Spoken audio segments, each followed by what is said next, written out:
Hello and welcome to education hub. आज हम देखते हैं क्वाड्रेटिक इक्वेशंस के ऊपर वर्ड प्रॉब्लम्स को कैसे सॉल्व करना है। तो सबसे पहले देखते हैं क्वेश्चंस जो नंबर्स के ऊपर बेस्ड होते हैं। सबसे पहला क्वेश्चन आपकी स्क्रीन पे आ रहा है। इसमें दे रखा है हमें कि दो कॉन्जिक्यूटिव मल्टीपल्स ऑफ 7 के स्क्वायर्स का अगर हम सम करते हैं तो वो बनता है 637। तो इसको इक्वेशन के फॉर्म में हमें कैसे करते हैं? तो सबसे पहले देखते हैं 7 के मल्टीपल्स हम कैसे बनाते हैं। सबसे पहले हम लेट करेंगे, let the multiples of 7 be. पहला मल्टीपल जब भी हम बनाते हैं तो उस पर एक्स में हम नंबर की मल्टीप्लाई कर देते हैं जिसका मल्टीपल हमें बनाना है। तो हमें 7 का मल्टीपल बनाना था तो हमने एक्स में 7 की मल्टीप्लाई कर दी। जो दूसरा नंबर होगा वो कैसे बनेगा? कॉन्जिक्यूटिव नंबर है तो अगला नंबर जो होगा मल्टीपल ऑफ 7 वो बनाना है। तो वो बनता है x प्लस 1 करते हैं और उसमें 7 की मल्टीप्लाई कर देंगे। तो अब आप x में यहाँ पे कोई भी एक वैल्यू रख के देखें तो दोनों नंबर जो आएंगे वो कॉन्जिक्यूटिव मल्टीपल्स ऑफ 7 आएंगे। जैसे कि अगर आप यहाँ पे आप 2 रखते हैं तो 7 की 2 से मल्टीप्लाई करते हैं 14 और यहाँ पे 2 प्लस 1 3 हो जाएगा। तो 7 इंटू 3 इज 21। 14 और 21 दो नंबर मिलते हैं, हमेशा कॉन्जिक्यूटिव मिलेंगे। तो इसकी इक्वेशन कैसे बनेगी? अब वो कह रहा है दोनों कॉन्जिक्यूटिव नंबर्स का स्क्वायर, जो 7 के दो कॉन्जिक्यूटिव मल्टीपल्स है उनका अगर हम स्क्वायर करते हैं, हमने दोनों नंबर्स का स्क्वायर करा, वो हमें बन रहा है 637 के इक्वल। अब हम इस इक्वेशन को सिंप्लीफाई करते हैं तो ये बन जाएगा आपका 49x स्क्वायर प्लस 7 की x में मल्टीप्लाई होगी और 7 की 1 में मल्टीप्लाई होगी। तो 7x का स्क्वायर क्या बनता है? 49x square. फिर 7 का स्क्वायर आपका बनेगा 49 और उसके बाद जो 2ab वाला पार्ट बनेगा वो बनेगा प्लस का 98x। फिर इक्वल्स टू में आ जाएगा आपका ये 637। अब यहाँ पे इनको ऐड कर लेते हैं, ये हो जाएगा 98x square plus 98x minus का 637 में से 49 यहाँ पे माइनस हो जाएगा, ये आ जाएगा यहाँ पे 588 इक्वल्स टू 0। अब इस इक्वेशन को आप 98 से शायद ये डिवाइड हो रही है, आप इसको डिवाइड करके देख सकते हैं। ये इक्वेशन बन जाएगी x square plus x minus 6 equals to 0। तो ये आपकी क्वाड्रेटिक इक्वेशन बन गई। आप इसको सिंप्लीफाई करें किसी भी मेथड से, मिडिल टर्म स्प्लिट करके या फिर क्वाड्रेटिक फॉर्मूला आप लगा सकते हैं।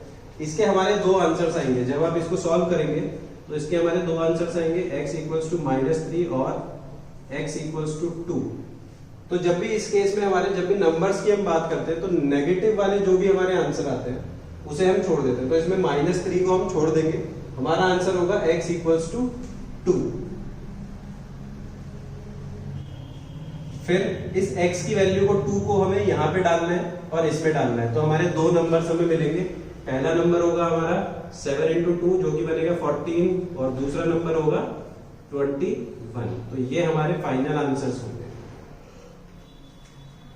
इसी तरह से अगर आपसे किसी भी और नंबर का मल्टीपल कहा जाए, जैसे कि 3 का अगर कहता है कि दो कॉन्जिक्यूटिव 3 के मल्टीपल्स आपको ढूंढने हैं, तो नंबर्स आप कैसे बनाएंगे? इस नंबर का भी मल्टीपल कहा है उसको आप x के साथ मल्टीप्लाई करें और दूसरे केस में x प्लस 1 के साथ उसे मल्टीप्लाई करें। ये आपके दो नंबर्स बन जाएंगे जो कि कॉन्जिक्यूटिव नंबर्स होंगे। तो हम देखते हैं दूसरे तरीके की प्रॉब्लम जिसमें हमारा मनी इन्वॉल्व होता है। इसमें ये कहता है कि एक बुक सेलर ने बुक खरीदी है, कुछ बुक्स खरीदी है उसने, ₹1760 में उसने ओरिजिनली परचेज करी है। फिर वो उसमें दूसरा केस में कहते हैं कि अगर वो 4 बुक और खरीदता इतने ही अमाउंट में, मतलब 1760 में ही 4 बुक्स और खरीद लेता, तो उसको जो हर बुक की कॉस्ट होती, मतलब कॉस्ट ऑफ ईच बुक जो होती, वो उसे 22 रुपीज कम पड़ती। तो इस इक्वेशन को कैसे सॉल्व करना है? हमें ओरिजिनल कितनी बुक्स उसने खरीदी है वो निकालनी है ओरिजिनली। तो इस इक्वेशन को कैसे हम बनाएंगे देखते हैं। तो सबसे पहले हम लेट करते हैं, let he purchased x number of books. हमने x मान लिया नंबर ऑफ बुक्स उसने परचेज करी। तो इसमें सबसे पहले हम क्या निकालेंगे? हम निकालेंगे जो हमें कॉस्ट पड़ रही है पर बुक। मतलब एक बुक की जो हमें कॉस्ट पड़ रही है ओरिजिनली वो क्या थी, क्योंकि हमें डिफरेंस दे रखा है कि बाद में जब उसने 4 बुक एक्स्ट्रा खरीदी तो उसे जो कॉस्ट पड़ी वो 22 रुपीज कम पड़ी, तो इसलिए हम निकालते हैं इसमें cost of one book. Initially 1760 में उसने बुक खरीदी थी, कितनी x बुक्स खरीदी थी। अब वो दूसरे केस में कह रहा है उसने इतने ही अमाउंट में 4 बुक और खरीद ली, तो क्या हुआ, ये तो ओरिजिनल अमाउंट हो गई पर बुक, ये आ गई नई अमाउंट जो 4 बुक उसने एक्स्ट्रा खरीदी इसी अमाउंट में, तो उसे एक बुक की कॉस्ट क्या पड़ी।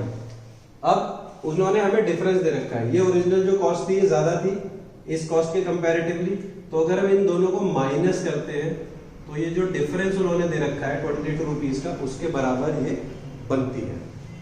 तो यहां पे मैं लिख देता हूं थोड़ा सा, ये हो जाएगा कॉस्ट पर बुक ओरिजिनली, और ये हो गई cost per book when 4 books purchased extra।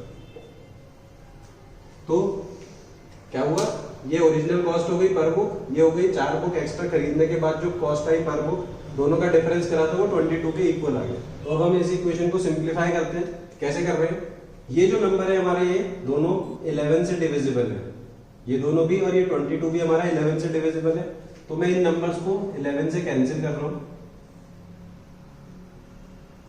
तो यहां पे आ जाएगा आपका 160 के बाद ये 160 160 और 2 ये भी कैंसिल हो सकता है, तो मैं इसको यहां पे फिर से कैंसिल कर रहा हूं, यहां पे आ गया 80। अब हमारी जो इक्वेशन है वो सिंप्लीफाई होकर बन गई है 80 upon x minus 80 upon x plus 4 equals to 1। थोड़ी सी हमारी इक्वेशन शॉर्ट हो गई, नंबर शॉर्ट हो गए, तो अब हम इसको मल्टीप्लाई कर रहे हैं, ये बन जाएगा 80x plus 320 minus 80x equals to 1, और यहाँ पे अपॉन में आ जाएगा x स्क्वायर प्लस 4x। अब इसको 80x से ये 80x कैंसिल हो गया, क्रॉस मल्टीप्लाई कर रहे हैं, तो ये इक्वेशन आपकी बन गई x square plus 4x equals to 320 में इस 320 को माइनस में इधर लेके आ रहा हूं, तो ये हो जाएगी माइनस का 320 इक्वल्स टू 0। तो ये इक्वेशन आपकी सिंप्लीफाई होकर क्वाड्रेटिक इक्वेशन बन चुकी है। अब आपको इसको फिर से मिडिल टर्म स्प्लिट करके या क्वाड्रेटिक फॉर्मूले से आप इसे सॉल्व करें, इसके आंसर्स आपके आ जाएंगे। तो जिस तरीके से हमारा ये क्वेश्चन हुए हैं उसी तरीके से हमारे स्पीड और टाइम के रिलेटेड जो क्वेश्चन होते हैं वो भी ऐसे ही होते हैं।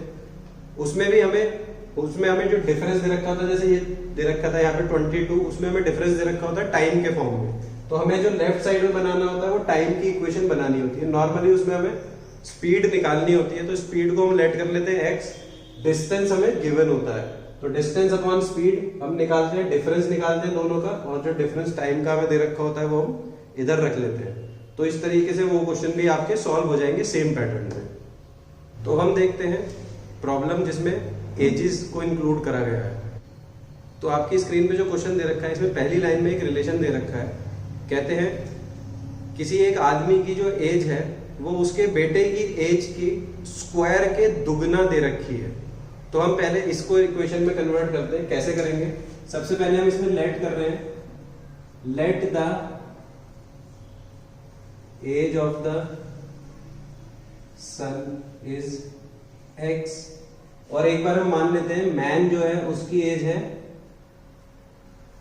y।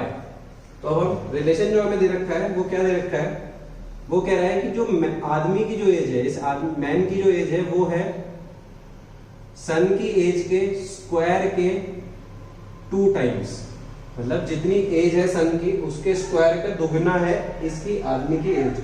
तो हमने y की वैल्यू हो गई हमारी 2x स्क्वायर, और जो सन की एज थी वो हो गई हमारी x। तो यहां पे हम इस वेरिएबल को खत्म कर सकते हैं, y वाले को हम यहां पे लिख देते हैं मैन की जो एज है वो क्या हो गई 2x स्क्वायर। तो हमारी ये इक्वेशन एक वेरिएबल में कन्वर्ट हो गई है, तो इस वाले पार्ट को मैं हटा देता हूं यहां से। तो सबसे पहले देखते हैं ये क्या कह रहा है, 8 साल बाद कहता है 8 years hence। तो हमने कहा 8 years hence करते हैं, तो जो दोनों की एज थी, मैन की एज और जो सन की एज थी, उनमें सबसे पहले दोनों में हम 8 ऐड कर देते हैं। ठीक है, सबसे पहले काम क्या करना है, जितना एज ईयर उसने बाद में कहे हैं उस ईयर को आपको दोनों साइड ऐड कर देना, क्योंकि दोनों की एज 8 ईयर्स इंक्रीज हो गई। तो आगे क्या कह रहा है, आगे कह रहा है the age of the man will be 4 years more, 4 years more, इसकी जो एज है वो 4 साल ज्यादा होगी, किससे, then 3 times the age of his son, मतलब जो सन की एज है ओरिजिनली उसके 3 टाइम से भी 4 साल ज्यादा होगी। तो हमने सन की एज को उसकी एज के बराबर बनाने के लिए क्या करा, उसमें पहले 3 की मल्टीप्लाई करी, 3 टाइम्स करा और उसमें 4 ऐड कर दिया, तो ये दोनों एजेस अब हमारी बराबर हो गई है। तो इसके बीच में अब हम इक्वल्स टू लगा देते हैं और ये हमारी इक्वेशन बन जाएगी, इसको हम सिंप्लीफाई कर देते हैं। तो ये बन जाएगा हमारा 2x square plus 8 equals to 3x plus 24 plus 4, और ये बन गई equation 2x square minus 3x, और ये 24 प्लस 4 28 इधर आएगा, माइनस का हो जाएगा, तो माइनस का 20 यहाँ पे बच जाएगा, 8 में से 28 माइनस हुआ तो माइनस का 20। ये आपकी एक क्वाड्रेटिक इक्वेशन बन जाएगी, आप इसको अब सिंप्लीफाई कर सकते हैं। तो जो भी आपका इसका x का आंसर आएगा वो आपके सन की एज हो जाएगी, और उसको यहाँ पे x की वैल्यू को यहाँ डालेंगे तो वो मैन की एज हमारी हो जाएगी। तो ये हमारे फाइनल आंसर्स होंगे। आज के लिए इतना ही। अगर आपको इस वीडियो में कोई प्रॉब्लम हो तो आप मुझे कमेंट सेक्शन में बता सकते हैं, और अगर आपको ये वीडियो अच्छी लगी हो तो प्लीज लाइक करें, सब्सक्राइब करें और शेयर करें।